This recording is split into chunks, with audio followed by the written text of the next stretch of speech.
everybody. Thank you again for stopping by to visit the channel for this upcoming unbiased game preview. If you want to stay updated with the latest highlights and previews, hit the subscribe button, click the notification bell, and select all so you won't miss another video. This matchup, we got the #1 team in the country as Alabama faces off against Missouri in a primetime matchup on the East Coast, but an afternoon matchup out west. As we review the tail of the tape of advanced metrics, Alabama is #1 in overall F+ rating and overall S&P Plus rating. They're also ranked 2nd in offensive S&P Plus, and that is something I'm still not used to seeing. Another thing I'm not used to seeing is Alabama ranked 18th in defensive S&P Plus as well, which would give their matchup against Missouri's offense a push based on their respective ranking. S&P Plus also gives Alabama an advantage of 17.1 points on a neutral field, and the spread opened up at 29.5 in favor of Alabama. I remember saying this in my Alabama vs. Ole Miss preview. Alabama's offense with Tua Tagovailoa at quarterback is Metal Gear. After 6 games, I think we may want to change that to the Wing Gundam Zero. And if you've seen the anime Gundam Wing, you'll understand the reference. They have laid waste to every defense they faced this year. Arkansas was a top 40 defense last week, according to S&P Plus, and they averaged 10.83 yards per play against them. The last time Alabama averaged over 10 yards a play was actually Arkansas in 2016, and if you want to go further back, that happened in 2010 against Duke. Alabama also hasn't punted since the Texas A&M game. They're 5th in passing yards per game, 2nd in offensive yards per play, and 1st in scoring offense. I mean, at this point, you just have to pick your poison when you play this group. They make you cover the entire field. Missouri might not be the D-line zoo of a few years ago, but if there is a bright spot on this defense, is they're ranked 11th in rush defense. In fact, they're the only team on Georgia's schedule who held them to less than 200 yards on the ground, and they didn't allow a single rushing touchdown. They give up 68% of their opponent's rushing average, and that is considered elite. If you get 150 yards rushing against this group, they're going to make you earn every single yard. Defensive lineman Terry Beckner Jr. is a former 5-star recruit, and he leads the team in tackles for loss, and linebacker Cale Garrett is the team's leader in tackles with 32.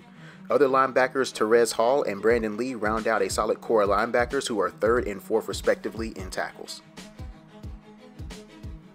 When you talk about the Missouri offense, you instantly think of quarterback Drew Lock. He's averaging close to 60% completion percentage, and he can stretch the field vertically, leading this offense to a top 10 ranking in total offense. However, if there is a surprising spot on this offense, it is their ground game. Running backs Larry Roundtree III and Demarie Crockett are explosive on the ground, averaging over 4 yards per carry with 7 total touchdowns. It's not a secret this offense averages over 200 yards per game on the ground, and they can give any defense fits with their ability to be balanced in both categories. A big question mark is going to be the health of their wide receivers. They have up to 4 of them questionable for this game against Alabama after their injuries against South Carolina.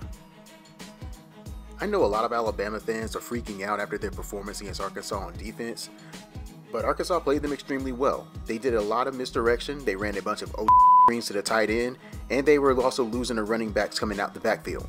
But that Arkansas offense is nowhere near the offense they were running in the first 4 games. This Alabama defense is still a talented bunch, and they are still ranked in the top 20 in total defense. They're not the physically imposing front of years past, where they were just adept at stopping the run. Back then, they were allowing between 50% to 70% of their opponent's rushing averages. This year, they're giving up 90% of their opponent's rush averages. That is a big jump, and especially for the standard Alabama has, it is considered a big deal. However, the secondary is doing well this year. They're an elite bunch, allowing 5.5 per pass attempt. However, they're big, they're rangy, and they're getting better each week, and they're challenging every single throw imaginable. As far as the keys of the game goes, for Missouri, they have to attack Alabama's linebackers. Missouri must force Alabama's linebackers to make quick decisions in the passing game and also in the running game. Also, they must possess the ball, don't turn it over, and keep Alabama's offense off the field. For Alabama, they have to attack Missouri's pressure point on defense. Missouri's secondary is giving up 310 yards passing per game, and they are 95th in defensive yards per play. Tua will more than likely have a ball game against this defense. For the computer projection, Alabama averages 56 points a game, and they score 165% above what their opponent usually allows. Missouri allows 32.5 points a game, and they allow 104% of what their opponents usually score, which puts Alabama between 53 and 59, giving them 56 points. Missouri averages 36 points a game, and they aren't too shabby themselves, scoring 154% of what their opponents usually allow. Fun fact, they actually scored 186% of what Georgia usually allows. Alabama allows 16 points a game and 72% of what their opponents usually score. So that puts Missouri between 24 and 26 points, giving them a total of 25. And that's how the computer projection score is Alabama at 56, Missouri at 25. With all the talk about Alabama's lackluster performance against Arkansas last week on defense, I think Missouri is going to catch Alabama at the wrong time. If there is one thing we know is that Nick Saban really enjoys coaching his team hard after a subpar performance. I think Missouri has Alabama's full attention, and Alabama's going to come out guns blazing in this one. Also, another thing the ESPN broadcast is going to note is how the crowd is going to look after Nick Saban's justified ran on attendance. I got Alabama winning this one to the tune of 62-24. And that's all I got for this game preview. Let me know your thoughts on this game in the comment section below. Give me your score prediction, and also tell me why your respective team is going to win the game. I hope you enjoyed the video. All I ask is that you give the video a like, and if you love college football as much as I do, hit the subscribe button if you want to stay updated with the latest previews and the occasional highlights. Until next time.